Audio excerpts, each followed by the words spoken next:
Hey, folks, happy Friday and welcome to the Freedom from the Press podcast. My name is Jason Robertson, and I'm here with my partner in crime, Todd Peterson. Thanks for joining us today, folks. Market Zero in the house, Dee in the house over on Rumble. Jason, I called it. Facebook hates the program's title today. We will get very little reach on Facebook, but if you do find us, head over to the Rumble there. You can join Mark, you can join Dee, you can join our growing community of free thinkers, open minds. And we do a Rumble-only segment, folks, where we're going to talk about things that Facebook definitely doesn't want us to talk about. Yeah, and shout out Mark. Mark, his real name's Randy, by the way. Love Mark. He tunes in on Wayne's podcast, too, and he sent me some videos, just great videos. I did watch them, Mark. I really appreciate that. And you'll have to let me know if you listen to that audiobook I talked about with Mongol Moon. I messaged the author of the book because this guy started writing it in like the early 2000s, and what he was describing is what we see today in the Middle East and Israel with BRICS, with all that stuff. So it was it's pretty fantastic. Oh, and I just got a text from the wife saying my audio is off. Let me fix that. Jason sounded a little funky this morning, but folks, we have got to cover today a little Zohran Mamdani. I know you're shocked. I was very shocked when I saw him propose full-on communism. He wants to steal all of your money that's already been taxed with the highest death tax rate I think we've ever seen in this country, Jason. It's bad enough you have a death tax and inheritance tax on all of your assets that have already been paid taxes on because you now own them. And the government says, oh, someone passed away. I'm sorry, you're grieving. Let me take more of that pie. Zohran Mamdani says it's not enough what we take already. I want half of everything. He wants to raise all of your taxes in New York City. And again, I'm shocked. I am just shocked that the Muslim immigrant mayor of New York City that said he would be a communist is acting like a communist, Jason. Color me surprised. And I got to say, there's a ton of things going on in the Middle East. We're not going to dive much into that. We know a lot of people are talking about that. We're just going to say prayers for our troops, prayers for Donald Trump and his team to have the wisdom to do what's right over there. But we want to talk about a lot of domestic stuff, which I wish the administration was doing. And it's interesting. Part of my inspiration for some of the videos we talked about, my wife and I went to dinner the other day. And we went to a little restaurant up in Anoka, and there was this older couple sitting behind us in the next booth, and they were talking about the news and like the Mamdani pipe bombs and the MTG dropping out of Congress and like their assumption because they watch mainstream media is MTG dropped out because Trump was trying to control her. And I'm like, wait a second. No, it's MTG quit because she said Trump wasn't doing enough Trump stuff. But it was just like these guys had no idea what was going on in New York with the IEDs that were being thrown. And I'm like, wow, we got to get back and do one of those real freedom from the press. Let's show the media lying to the audience. And as we get rolling too, I got to give a huge shout out. We're streaming on Facebook, YouTube, Twitter, Rumble, especially on Facebook. All the algorithms, hit the thumbs up, hit the like, helps the show get reach. Love the chats. That's part of the fun of doing this. But especially on Facebook, engage with the post if you like what you hear. Hit the share, hit the like, hit the comment. Because when you use the phrase communism in the title, Facebook isn't going to like it. And your guys' reach will certainly help. I got to say, Jason, we got to get into Mamdani here, but you talked about saying a prayer for Donald Trump, and it brought me to my church. I'm in the wrong church. So our pastor is retiring. He's an older guy here. I think he's at the no F stage. He's like, I've been godly and churchly and nonpartisan and apolitical. And now that he announced his retirement, he just doesn't care anymore.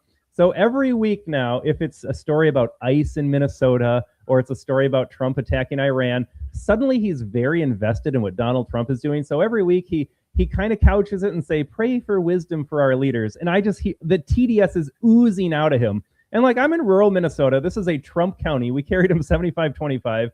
Most of the people at this church voted for Donald Trump. And you got this aged out boomer pastor out there giving us all the middle finger as we're just there to get the word of the Lord. I only go there because my kid likes Sunday school, but I'm over it. And you always talk about how great your church is. But I kid you not, every single Sunday now, he's just like, please pray for Donald Trump to come to the right conclusion. And you're like, Yeah, I wish he would deport more people. I guess I wish he would drop more bombs at this point, if I'm being honest here. And how about we redirect them to like New York City? I'm joking. Right? Just joking here. But as you talk about domestic issues, Jason, I was telling the wife, it's just like the president has a carte blanche in world affairs. We can go get Maduro. We can get Khomeini. We can still be involved in Ukraine, apparently, even though we don't talk about it anymore. There's no judge that stops him. Says, hey, Donald Trump, there's an injunction to drop these bombs. But it's incredible when it's domestic issues, his hands are tied. We voted for him on domestic issues, and you got a judge that says you can't do that. You got a rhino Senate leader that's not bringing the SAVE Act to the floor. Like, is Donald Trump in charge of America, or is he in charge of the rest of the world? Because he can do whatever he wants around the world. But as soon as we're like, can you put the military in Minneapolis and squash these ICE protests? Nothing happens. Well, yeah, it's funny. When I saw him do Maduro, drop in, black bag him, I'm like, can he do Tim Walz? Like, yeah, is right? that too much to ask as a Minnesotan? Like, the guy's committed crimes. Yeah, it's funny you say that, too. So I'm getting the housework done. So I apologize if you hear banging or hammers or vacuums. They're working on the kitchen. I'm getting a remodel. And, you get contractors. And I live close to Todd, very red area. And contractors generally tend to be pretty Trumpy. But they're not always, and I don't know, and we don't talk politics, but they hear me like doing podcasts and stuff. And it was funny because as there's been like 2 or 3 different subs that come through, my contractor has always employed Americans or legal immigrants. And it's fascinating because even talking to some of the subs, like you don't know. And like, I don't want to piss off the guy working on my house. And I'm like, so what's your guys' take on the ICE raids? To a man, everyone is like, we are so supportive of them because here's what happens. Illegals come in. They put 10 guys in a house. They're sending all the money to Mexico. Sure, we had our ceiling done this week. Sure, the ceiling gets done a little cheaper for you, but like you're not employing your friends or neighbors. Once the ICE raids happen, they're like, our phone was ringing off the hook because us or anybody we work with is legal. And our legals had no problem going out doing jobs. They're like, oh, you need me to carry my green card or whatever? Like, no problem. Like, what do I care? And all these people that are like, I'm afraid to go out, that's because they're illegal.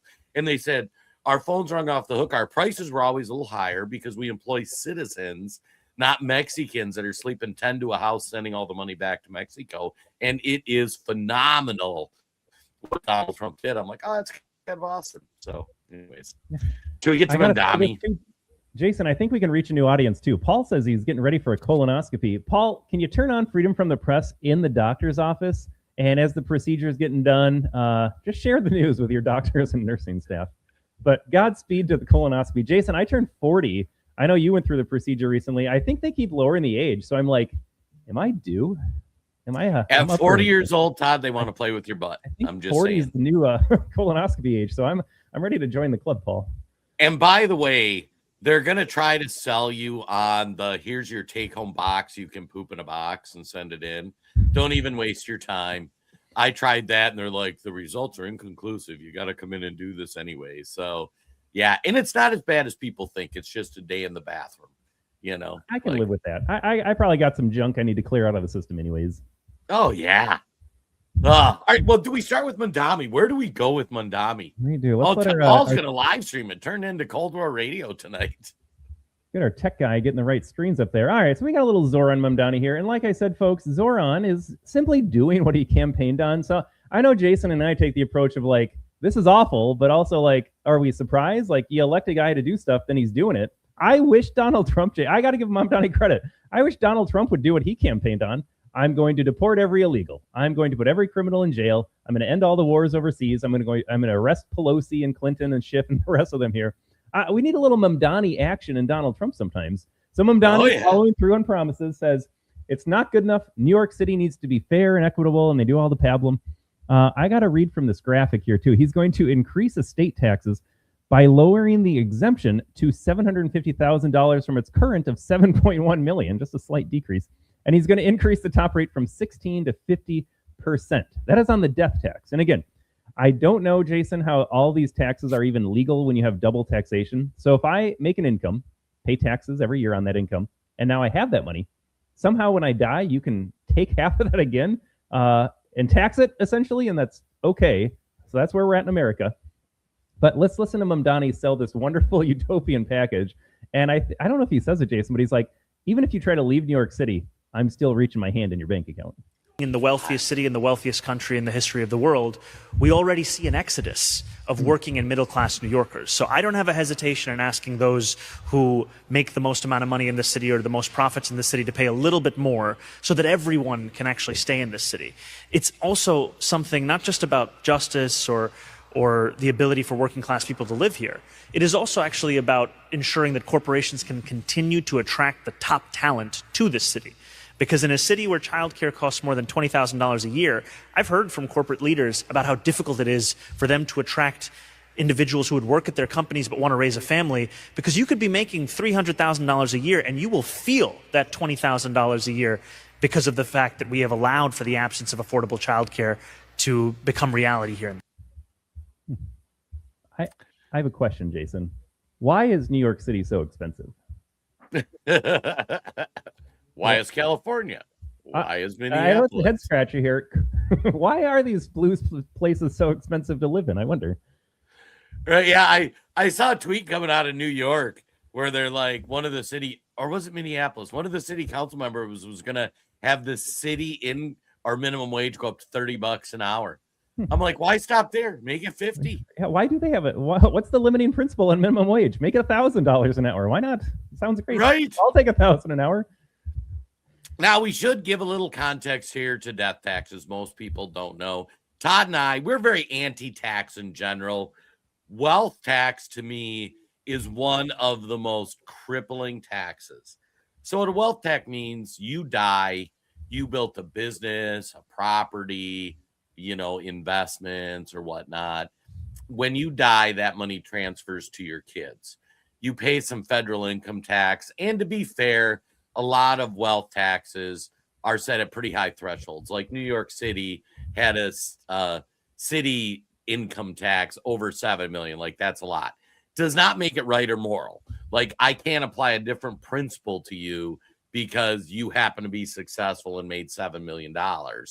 But now they're lowering that $750,000, which in New York, that's not that much money. That's like somebody where we live in Minnesota passing away with like 500,000 or 300,000. The government is going to come in and say, we get half of that. So your kids are sitting there like, hey, I'm going to get my $1 million inheritance. Mamdani is going to take 500,000 of that. Not to mention, this is an asset, which means you earned money, paid taxes on that, paid taxes to acquire that asset if it's like a house or that kind of thing. And then you paid taxes the whole time you owned that asset. So basically, the kid who gets the asset is going to be forced to liquidate the asset to pay the taxes. It is ridiculous. And the guys too, we'll cut to the chase here. They hate generational wealth. They hate building a legacy. They hate passing on to the next. They want you to start from zero. So there's no motivation to be like, let's just help redistribute and help the working class. Mamdani loves the working class so much, he's going to bankrupt the city and see what's left for them. It's such a crime. And there are smart ways around it. I think you can largely avoid it, Jason, if you set up like a trust the right way. Or, I mean, I know a lot of families that'll just, you can gift through the IRS up to $17,000 a year to start sending money to your kids early on in life while you're alive. So there's workarounds, but just the principle alone, it's just disgusting. Well, yeah. And the fact of the matter is, you shouldn't have to work that hard to keep your money away from the government. And it's fascinating. Yeah, we got Carlos, like, let all the businesses move out of New York and see what you have left. Yeah, like, I don't know why you would hold a business in New York. Yeah. And then if you notice, he's even talking about like when people leave. And Todd, in the private chat, I just dropped a tweet. We should pull this up because we've talked about the communist mayor, Katie Wilson, who was just elected in Seattle. And we call all these Democrat socialists communists because that's what they are. They try to package it like, oh, we're a Democrat socialist. You are a communist. And in Mamdani's case, you are a radical Muslim communist. But this Katie Wilson's funny because we covered it when she campaigned on it. We were an early adopter saying she was going to be Seattle's mayor. And she just went out and gave a speech. I couldn't find the video, but I found a tweet that outlined her plan. Her plan is, and just to pull this up, what she is going to do is she says that she is going to ban grocery stores from closing down in her city, arguing that food access is a human right that overrides business decisions. We can't allow big grocery store chains to close at will. Her plan to do that, if a private business tries to leave due to theft, taxes, or safety concerns, the government will step in. Now, she can't fine them or anything, but what they said is her allies in the state legislature are introducing a bill that allows the city to use eminent domain to seize the grocery store and turn them into government-run shops. You can't make this up. This is really happening. Now, let me break this down. Todd, let me get your reaction first. Insanity. And it shouldn't take that high of an IQ, Jason, to be like, I wonder what happens when you don't let the free market operate. So if you're a business and you don't make money, stands to reason that you close. Does anyone think that the government managing any of this stuff is going to be more efficient, more effective? Somehow, if a private business with a profit motive can't make it work, we're just going to have this like turn into a success with government management? Like, it doesn't even make sense. Yeah, it's funny. Their own logic disproves this. Corporations are evil. They exploit workers, blah, blah, blah, blah, blah.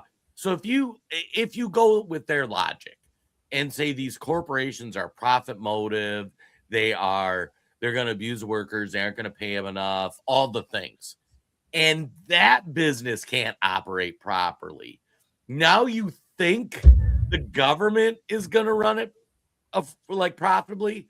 So you are subsidizing the food. And the definition of communism is controlling the means of production. And while a grocery store isn't a mean of production, it is part of that chain of the means of production. So they're introducing legislation. And I got to say, too, here's the funniest thing, Todd. And I don't know if anybody's thought of this. I worked in retail a long time. And part of it is you get a store that's a dud in a crappy market, and you can't hire because nobody wants to work there because the stores are a wreck and unsafe, and you can't, like, you're always dealing with theft, your shrink's too high, and you want nothing more than to close your business, but you got to lease because most companies don't own their buildings. Some of the big ones do, but most are leased, and a lot of grocery stores are leased. But if I'm a grocery store and I'm like, I just got to look at exiting, and then the government is going to implement public domain, and they're going to take all of this over, and I don't have to deal with exiting and closing a store. Like, that is phenomenal. Like, for me as a retail, like we talk about some of the Target stores in Minneapolis. They tried putting these huge Target stores. They do $100 million and in like the neighborhoods next to, or the suburbs of Minneapolis, North Minneapolis. There was the one in Brooklyn Center. Thing did over $100 million. They built it from the ground up. They ran it 10 years. They lost their tail on it. They went to shut it down. Imagine how much sooner they would have been happy, like going, oh, you guys want this? Like, okay, like, we're done. Public domain, eminent domain, give me whatever money you're going to give me. I'm good. I'm out. Like, what a gift to these corporations. The problem with eminent domain is you're never going to get market value. You're going to get the lowball offer from the government and have no choice whether to accept it or not or negotiate it. The government will say, I'm seizing this under the constitutional rights that I have, and here's what I'm paying you for it. So you are going to get screwed on that end of it. But Jason, this would work. Democrats could pick a lane. They could say, we're going to offer these services to the community, and then we're going to hold those accountable that are the reason for these the lost profits and the lower revenue. So you can arrest the people with sticky fingers. You referenced the Target in Brooklyn Center. It closed because the theft was too high.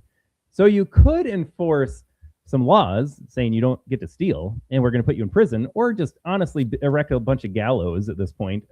At some point, they've made up their mind. I don't want to contribute to society. Fine, then we'll find a solution for you.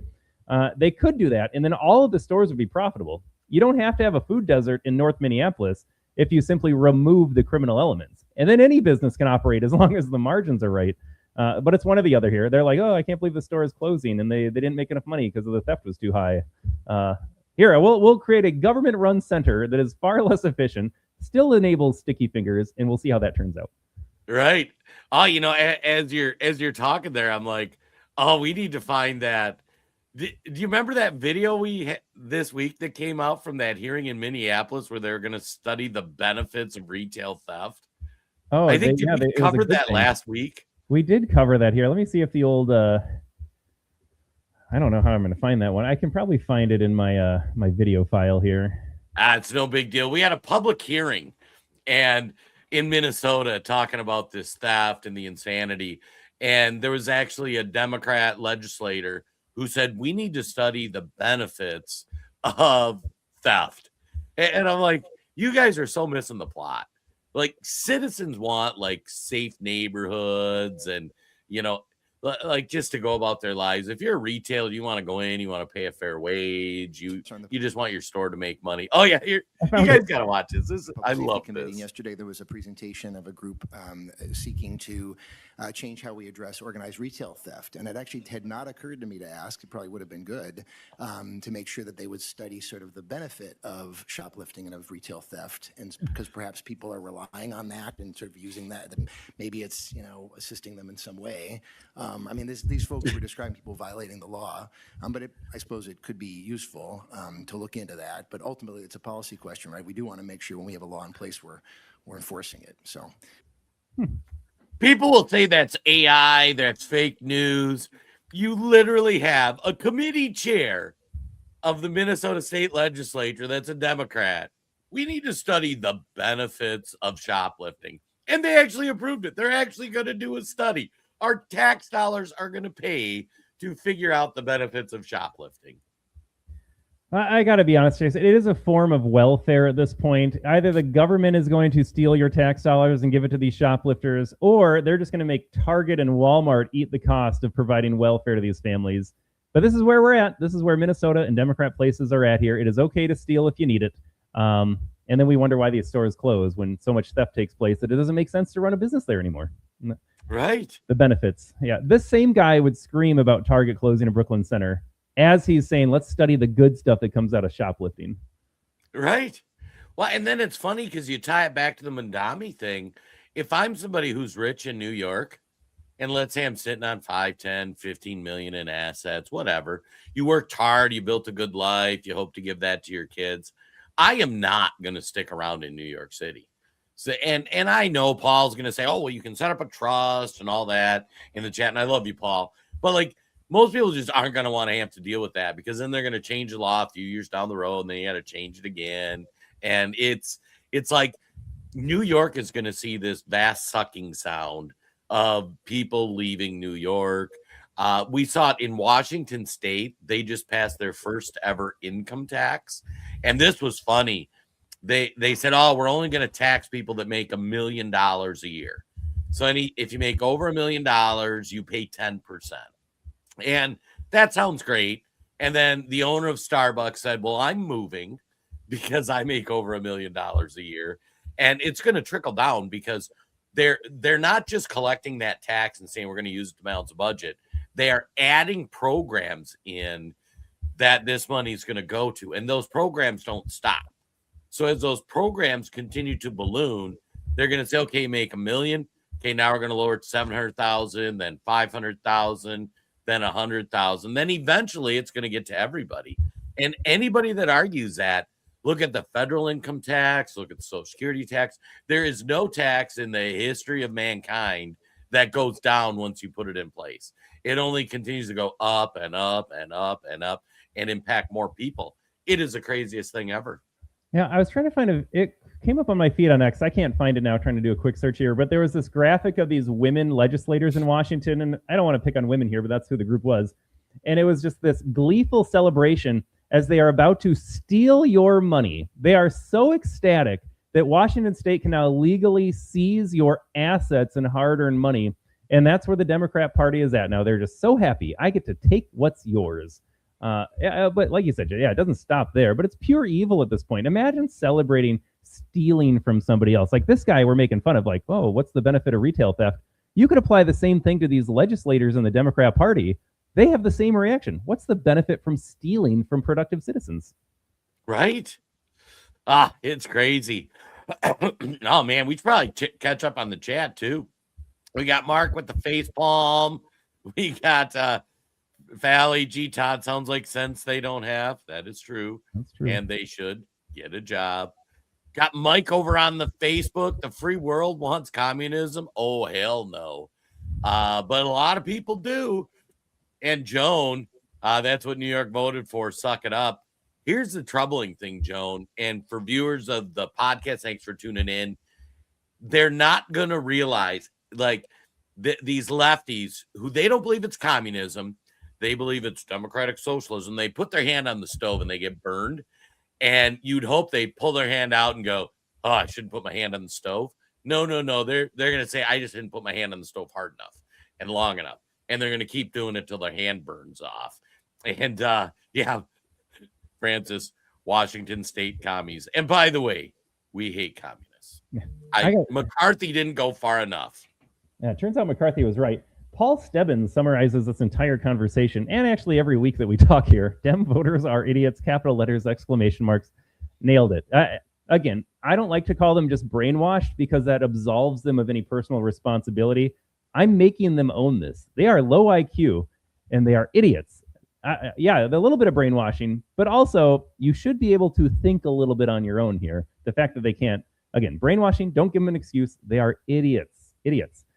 And Jason, well, yeah, and what's funny too is you cannot like we hate rhinos. We hate rhinos almost as much as Democrats because they don't do what we want them to do. But the alternative is communists. And I always get a kick out of this because I know Todd and I have some relatives or family members that are on the left and they're democratic socialists, which is just a communist, right? And part of me kind of chuckles because it's like you are the least productive members in our family and you don't realize what happens when communism gets implemented to the least productive. Like y'all think guys like Todd and I are the first ones on the wall. We aren't, because the fact of the matter is we're actually productive. And so they can't get rid of us. But you, who are a troublemaker and unproductive, they could. Just saying. I don't know if the screen... Oh, there's our screen share. Yeah, I just wanted to pull this up too here. Again, I know this is too much. This makes too much sense, Jason, for the Democrat voters out there. Here's Chamath from the All In podcast here. So California's also got a proposed billionaire tax going to be voted on in November, I believe, this year. But here is the breakdown of that. So they want to go after the billionaires. You do a better Bernie Sanders impression than I do here. They need to pay their fair share. So here we go. You've got a model set up here to talk about what happens if we start taxing billionaires. It turns out the billionaires are really smart at hiding their money and moving it around. You lose $24 billion as a state when you tax the billionaires. I know these Dems out there, they're just like, look, the billionaires have money. We'll take it. We'll make more money. It doesn't work like that because people are going to find workarounds. And so now, like you said, Jason, it never stops at the first place. So now that they lose money by going after the billionaires, they still have to find money somehow. Then you go after the middle class, 10 million middle class California households that will be on the hook for $2,500 a year. And they don't have the same means or ability to hide that money. And so then they will be paying the billionaire tax. You, the regular middle class Californian, apply this to Washington, apply this to New York City. You are on the hook as an American here. And again, it is not the billionaires paying it. It is you. Right. Todd, I get so fired up. And I don't know about you, but I did my taxes. And for my estimated taxes, I pay it all at the start of the year.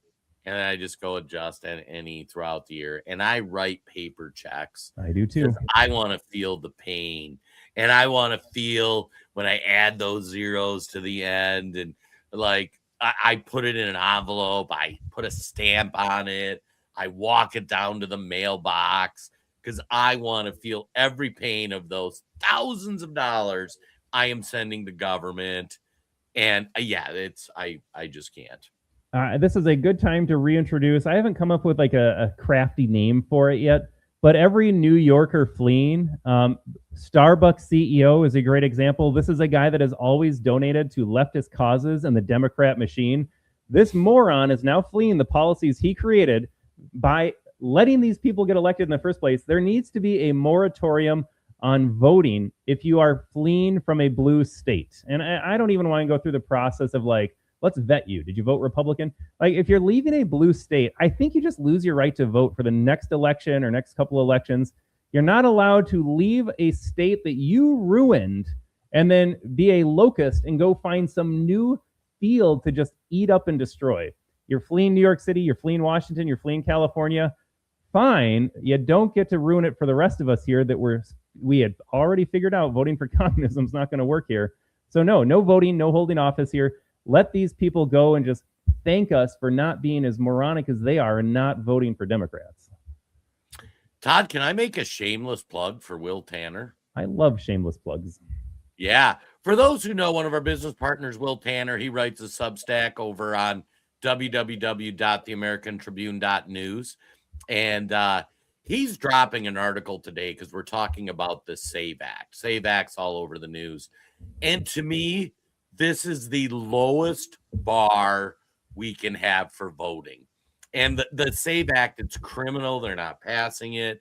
Literally, they're saying, you have to show ID and prove the states, whatever process they use, have to verify you're a citizen to vote, which, like Minnesota, they do a horrible job of. The other thing is they're curtailing mail-in ballots or sneaking that in. I think that's more impactful than the illegals voting. They're saying the only reason you can do a mail-in ballot is if you're traveling, if you're are unable to vote for some reason. So they actually are making it a little bit more difficult to do a mail-in ballot instead of it just showing up at your house, because we know the fraud's there, and we know, frankly, you're getting people that have a low propensity to voting. But anyways, so everybody's all worked up over that. And I think we need to go back to more our founding principles. And Will's dropping a Substack article on it this afternoon that we were talking about. People don't know, when the nation was founded, for the first 100 years we were around, ballpark, they restrict writing. Voting was a privilege, not a right, meaning you had to be somebody who could prove you had a vested interest in your state. Everything was kind of state level at that point. So you had to own property, be a net taxpayer. You had to have a certain degree of competence. That states implemented it differently.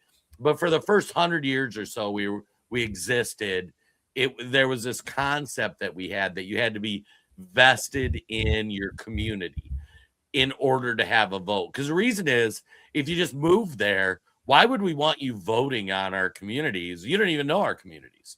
If you're not contributing or own property, and owning land was their big thing. The assumption was, if you're going to own property or own a house, you have to have a certain degree of competence to function in society. That should let you vote. And then, so after 100 years, they said, well, we need to let more people vote, because they also prohibited women and blacks. So they started opening that up. And then over the next 100 years, more people got to vote. And then in the 60s, with all the equal rights movement, that is when voting became a right, not a privilege. And if you think about the disastrous effects that's had on our country, and you wouldn't implement that philosophy anywhere else. Like, if you run a business, if you run your household, if you've got an adult child living with you who's over 18, that kid doesn't get a say in much. You know what I mean?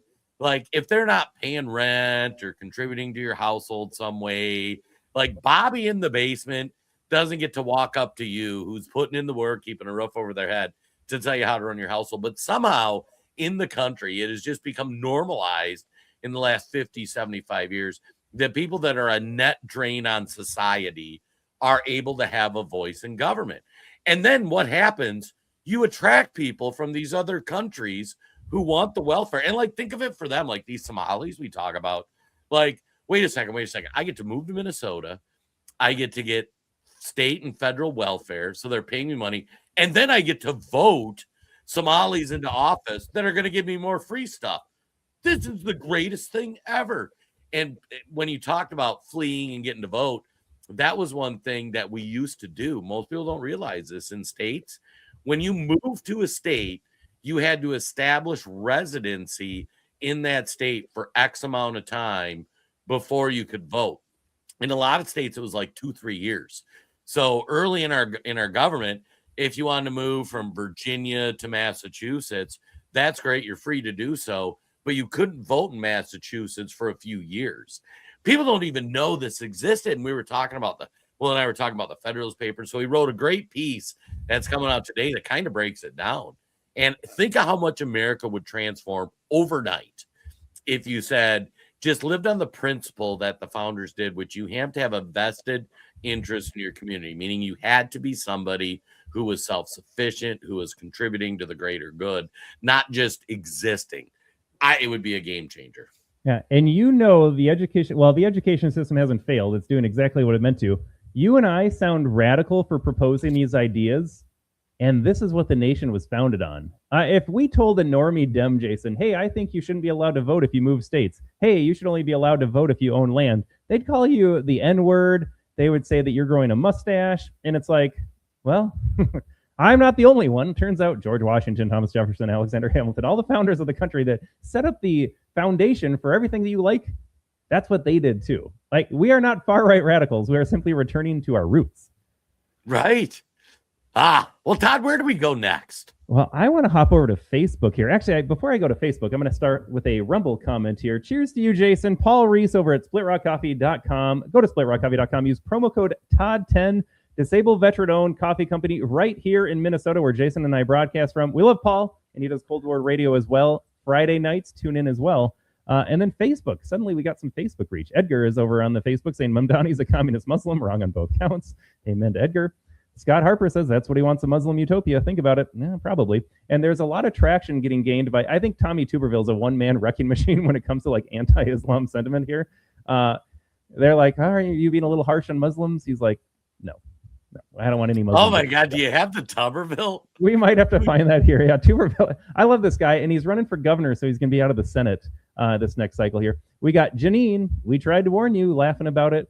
I know this is. I go back and forth, Jason. Do I laugh at New Yorkers because they get what they voted for? Am I like, this is not a good precedent in the rest of America? Because it turns out you have just illegals and immigrants voting for an immigrant mayor, and this is kind of where we're headed.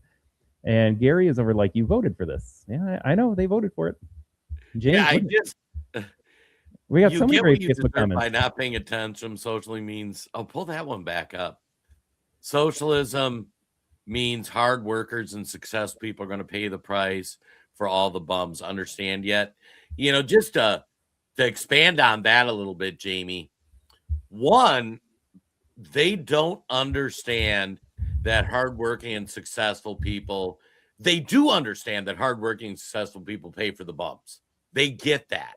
What they don't realize is that what happens to the bums under socialism, because go back, we don't teach history of what happened in the Russian and Chinese communist takeover.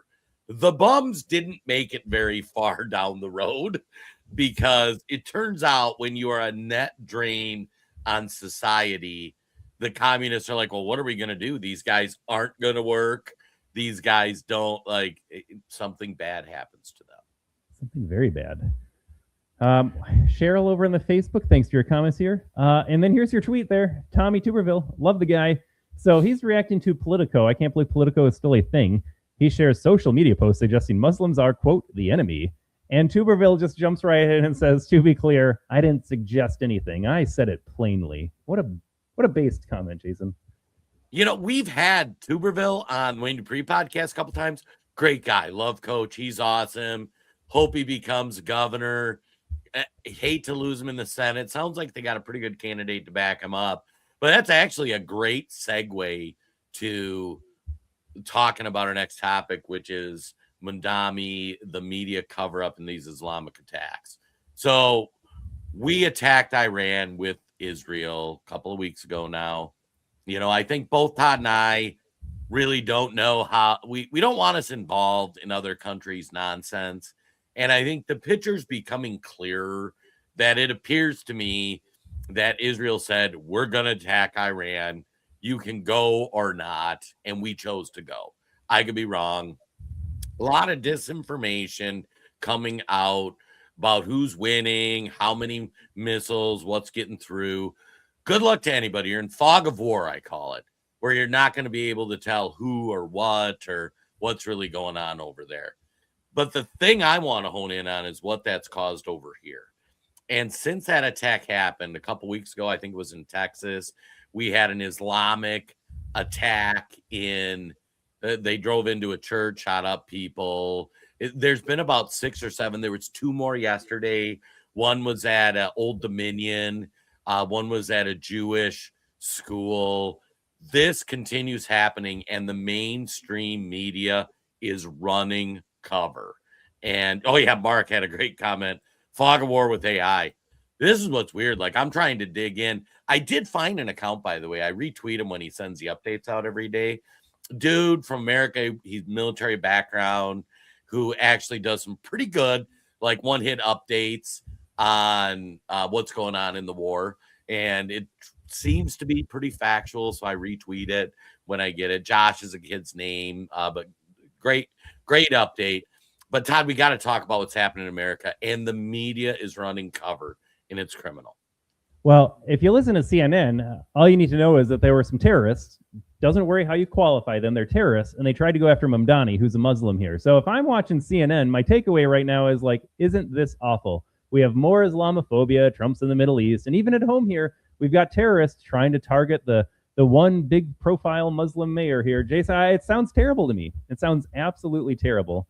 Abby Phillips was on CNN, and she said that too. If we could find it.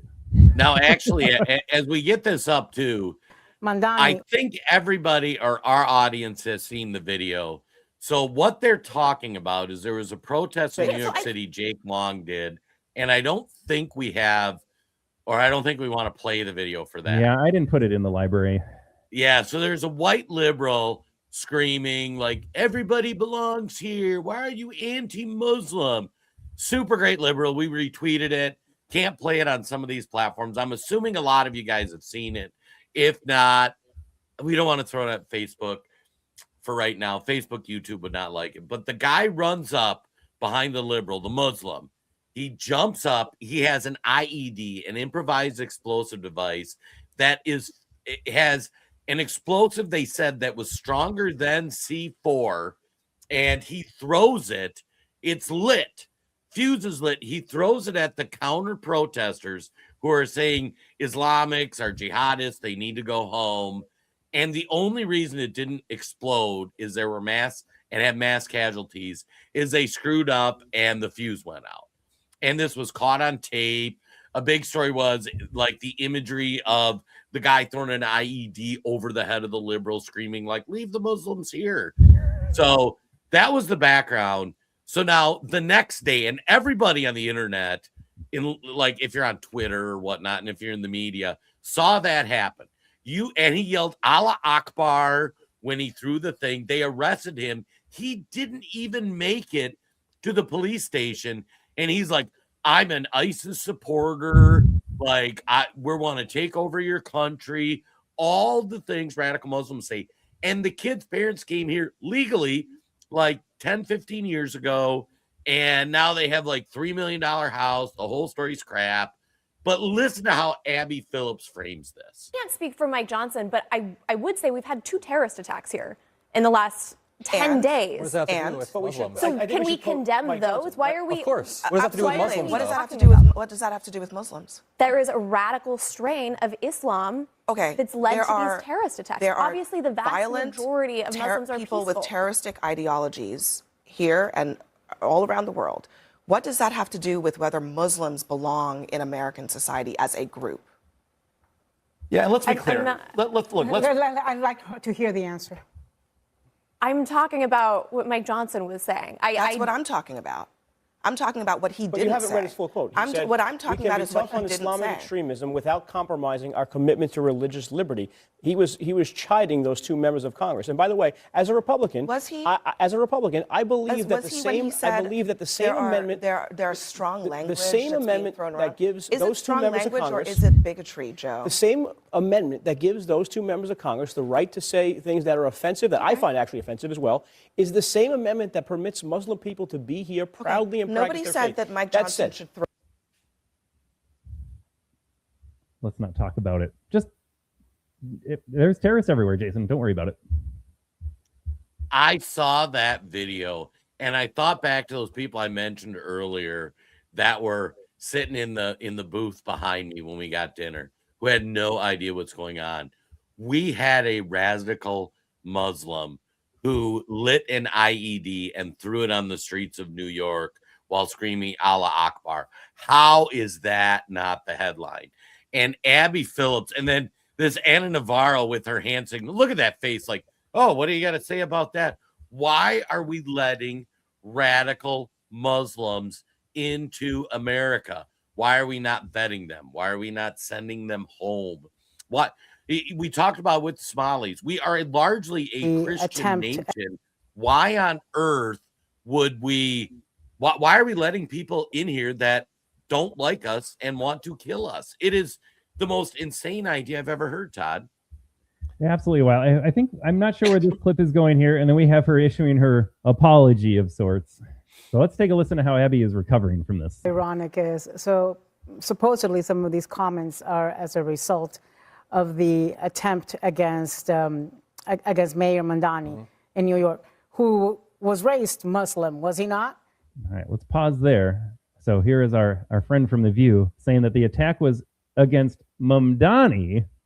Jason narrated the video here. It is clearly a Muslim jumping over the head of a lib, an allied lib, who they do not care. This is I always love this with the DEI stuff. Like, you got the white libs that are like, I love the black people. I love violent black criminals. I love Muslim terrorists. And then they're always victimized by them. It's like, hello. But now it's against Mamdani. It's not against the protesters. It was Mamdani because he's Muslim. He's the victim. Muslims are the victim, is how they're trying to have you believe this played out. Himself. Yeah. So they're being anti-Muslim and they're finally defending Mamdani over something. To be clear, the attack wasn't on Mayor Mamdani. It was on people protesting. It was attacking protesters, people protesting Mamdani. Right by his house. It wasn't to frame it as an anti-Muslim attack would actually completely reverse what happened. Someone who shouted Allah Akbar threw a bomb that didn't go off at the protesters. Republicans are finally doing something. Oh, okay. So it was not a Muslim carrying out the attack. It was an anti-Muslim attack. We'll just go with that, I guess, if we watch CNN. I mean, imagine the world if you're a CNN viewer and you're watching her get up there and you don't know what's going on. And now here's what's important, too. Abby Phillips said the same thing, that it was an attack against Mamdani, which is not true. It was a radical Islamist yelling Allah Akbar when they threw it.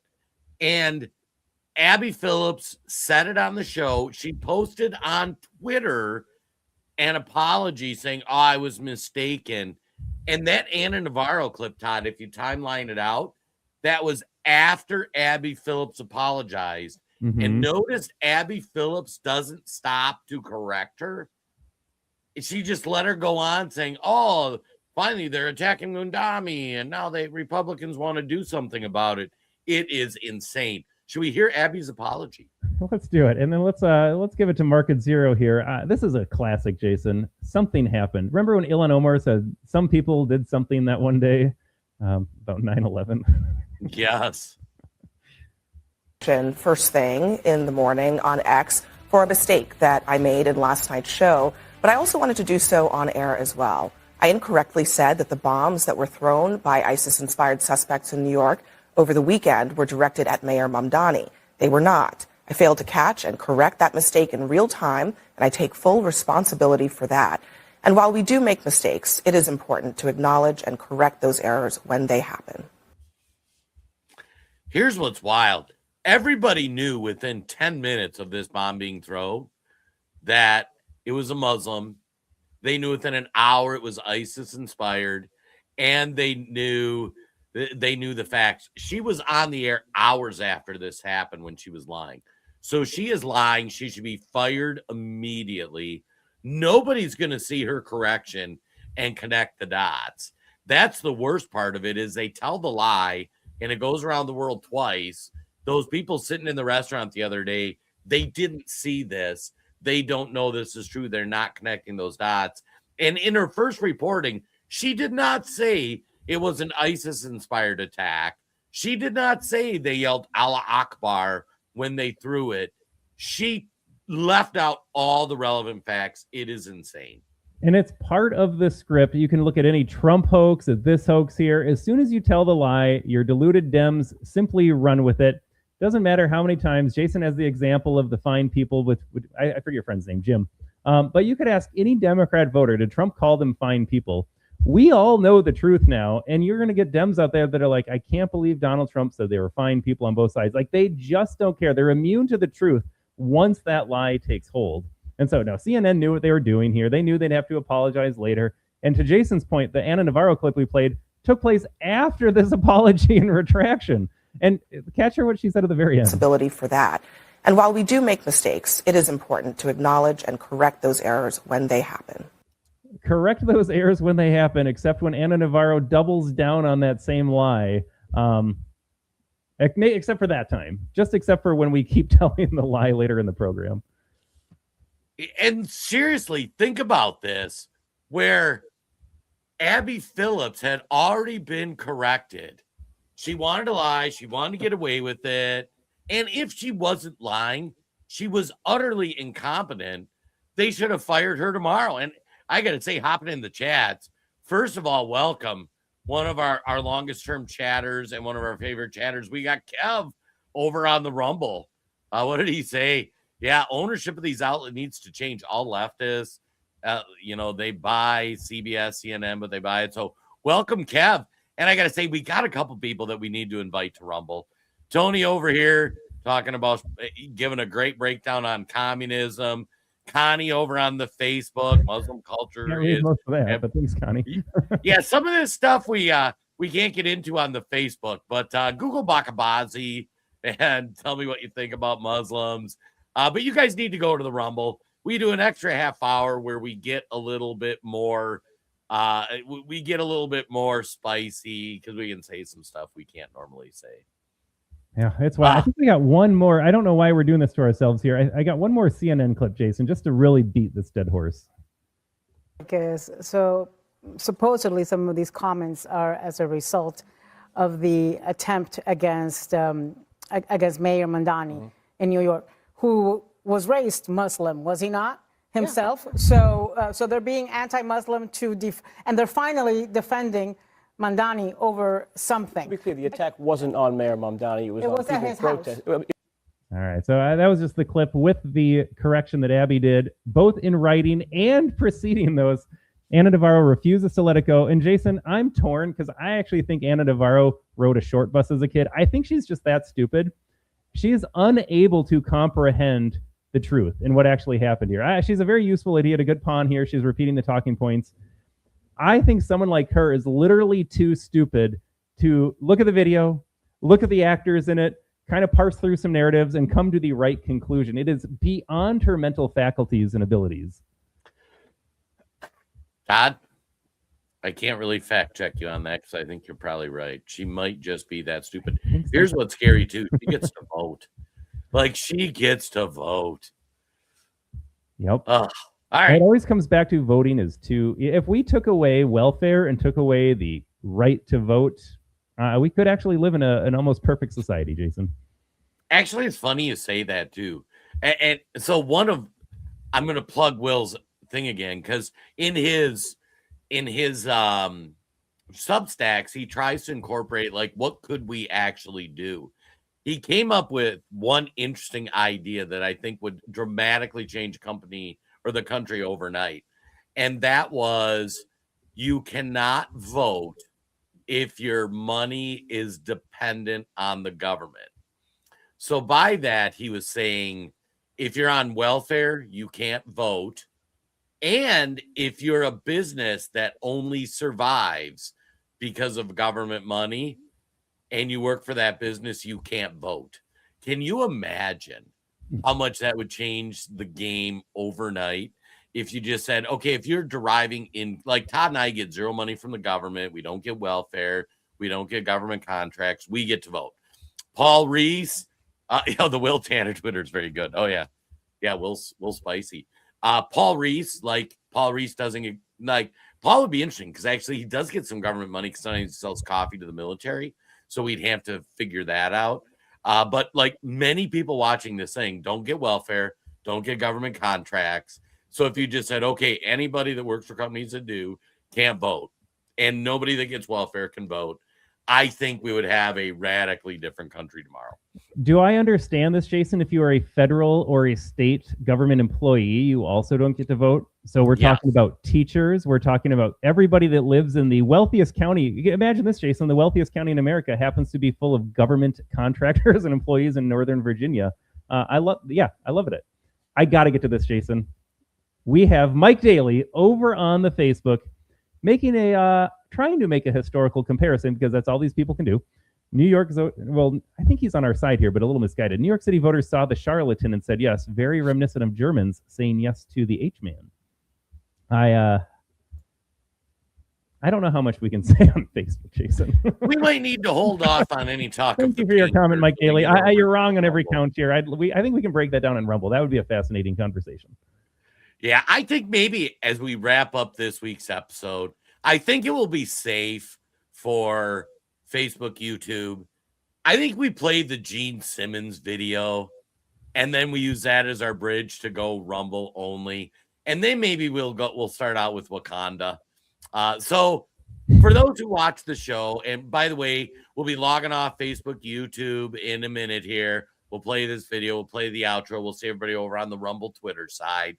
We love you guys. We appreciate you tuning in. Do us a favor, hit like, comment, share. But one of the things we want to talk about is how much we've lost the plot when it comes to just general like entertainment. And you have all these entertainers getting out, expressing opinions, trying to put the message into their art. Like we go over it all the time. And Gene Simmons said something. I'm a Kiss fan. I'm a kid of the 80s. And this clip just nailed it. I think it's a great way to end the Facebook, YouTube section. And then we'll see everybody on the Rumble. Todd, did I do a good job framing it up? You did. I'm a big Kiss fan myself, Jason. And if you are on the Facebook, if you are on the YouTube, folks, the show is not ending. It is ending on your feed right now. But if you want to keep watching, you can head over to rumble.com if you're on your desktop, on your computer, your laptop, your PC. Rumble.com, search out the American Tribune. If you're watching on your phone, you can go to the App Store, get the Rumble app. It is a green play button.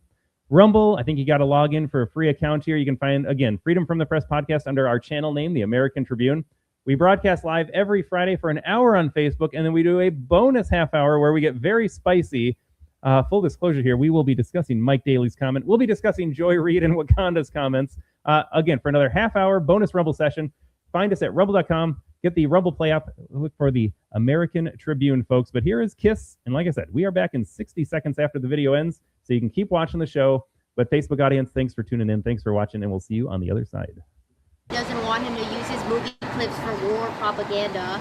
I mean, it sounds like a lot of people are kind of, criticizing Trump, like Hollywood right now, over this war thing. Is that fair? Yeah, because everybody in the world should listen to what actors and comedians say, because they're so qualified.